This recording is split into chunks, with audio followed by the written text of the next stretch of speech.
Good morning, everyone. Sorry, keep you waiting a little bit. I had the honor of spending some time with the Ukrainian Prime Minister who's in town today, and he is meeting with some of my cabinet members, including the Secretary of Treasury and others. And we had a good discussion. I've talked about what I'm about to tell you about today, as well as he was thanking the American people for their support, understands it's significant, and we talked about keeping everyone together in terms of Europe, the European Union, and others in the effort to stop Putin's brutality. But before I head out to the West Coast, I want to quickly update the American people on the latest steps we're taking to support the people of Ukraine and to hold Putin accountable for his brutal and bloody war. Russian forces have retreated from Kyiv, leaving behind them a horrifying evidence, and you've seen it, you reported it, your folks. And by the way, I don't say this often, but I think we should give enormous credit to the folks with your agencies that are on the ground in Ukraine, in these spots, and they're really, I've spoken to several of them, we owe them. But uncovering these evidences of their atrocities and war crimes against Ukrainian people is so clear to the whole world now. Now they've launched and refocused their campaign to seize new territory in eastern Ukraine. And we're in a critical window now of time where they're going to set the stage for the next phase of this war. And the United States and our allies and partners are moving as fast as possible to continue to provide Ukraine the forces that they need, the weapons they need, the equipment they need, their forces need to defend their nation. Last week, I signed an $800 million package of security assistance to Ukraine that included new capabilities like artillery systems and armored personnel carriers, equipment that is responsive to Ukraine's needs and tailored to support the intensified fighting in the Donbas region, which is a different war than in other places because both topographically it's different. It's flat, it's not in the mountains, and it requires different kinds of weapons to be more effective. Today, I'm announcing another $800 million to further augment Ukraine's ability to fight in the east, in the Donbas region. This package includes heavy artillery weapons, dozens of howitzers, and 144,000 rounds of ammunition to go with those howitzers. It also includes more tactical drones. In the past 2 months, we've moved weapons and equipment to Ukraine at record speed. We've sent thousands of anti-armor and anti-missile helicopters, drones, grenade launchers, machine guns, rifles, radar systems. More than 50 million rounds of ammunition had already been sent. The United States alone has provided 10 anti-armor systems for every 1 Russian tank that's in Ukraine, a 10-to-1 ratio. We're sharing and will continue to share significant timely intelligence with Ukraine to help defend them against Russian aggression. And on top of this, these direct contributions from the United States, we're the outfit facilitating the significant flow of weapons and systems to Ukraine from other allies and partners around the world, like the S-300 long-range anti-aircraft systems that Slovakia recently transferred to Ukraine. We are getting them in there. We won't always be able to advertise everything that our partners are doing to support Ukraine and its fight for freedom, but to modernize Teddy Roosevelt's famous advice, sometimes we will speak softly and carry a large javelin, because we're sending a lot of those in as well. But we're not sitting on the funding that Congress has provided for Ukraine. We're sending it directly to the front lines of freedom, to the fearless and skilled Ukrainian fighters who are standing in the breach. You got to admit, must be amazed at the courage of this country, the resolve that they're showing, not just their military, but the average citizen, men and women, young men, young women as well. It's, the sustained and coordinated support of the international community, led and facilitated by the United States, is a significant reason why Ukraine is able to stop Russia from taking over their country thus far.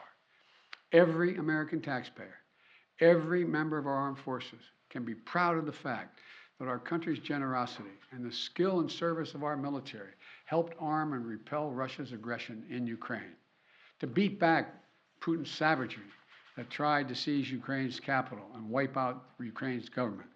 The Battle of Kyiv was a historic victory for the Ukrainians.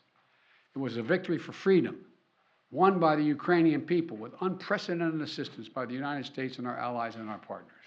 Now we have to accelerate that assistance package to help prepare Ukraine for Russia's offensive that's going to be more limited in terms of geography, but not in terms of brutality. Not in terms of brutality. Combined with our recent drawdowns, it will ensure a steady flow of weapons and equipment into Ukraine over the next few weeks. However, with this latest disbursement, I've almost exhausted the drawdown authority I have that Congress authorized for Ukraine in a bipartisan spending bill last month. In order to sustain Ukraine for the duration of this fight, next week I'm going to have to be sending to Congress a supplemental budget request to keep weapons and ammunition flowing without interruption to the brave Ukrainian fighters and continue to deliver economic assistance to the Ukrainian people. My hope is, and my expectation is, Congress would move and act quickly. And I want to thank the Congress, Democrats and Republicans, for their support for the people of Ukraine. Our unity at home, our unity with our allies and partners, and our unity with the Ukrainian people is sending an unmistakable message to Putin. He will never succeed in dominating and occupying all of Ukraine. That will not happen. In addition to bolstering Ukraine's resistance on the battlefield, we're also demonstrating our support for the people of Ukraine. Today, the United States is announcing that we intend to provide an additional $500 million in direct economic assistance to the Ukrainian government. This brings our total economic support for Ukraine to $1 billion in the past 2 months. This is money the government can help use to stabilize their economy, to support communities that have been devastated by the Russian onslaught, and pay the brave workers that continue to provide essential services to the people of Ukraine. You know, these past weeks have seen a terrible human cost of Putin's ambition for conquest and control. Approximately two-thirds of all Ukrainian children have been displaced from their home. More than 5 million Ukrainians have fled their country. It's an absolute outrage. The idea this is happening, approaching the second quarter of the 21st century, is just, Last month when I was in Europe, I announced that the United States would welcome 100,000 Ukrainians so that we share in the responsibility of supporting Ukrainians fleeing Putin's war machine.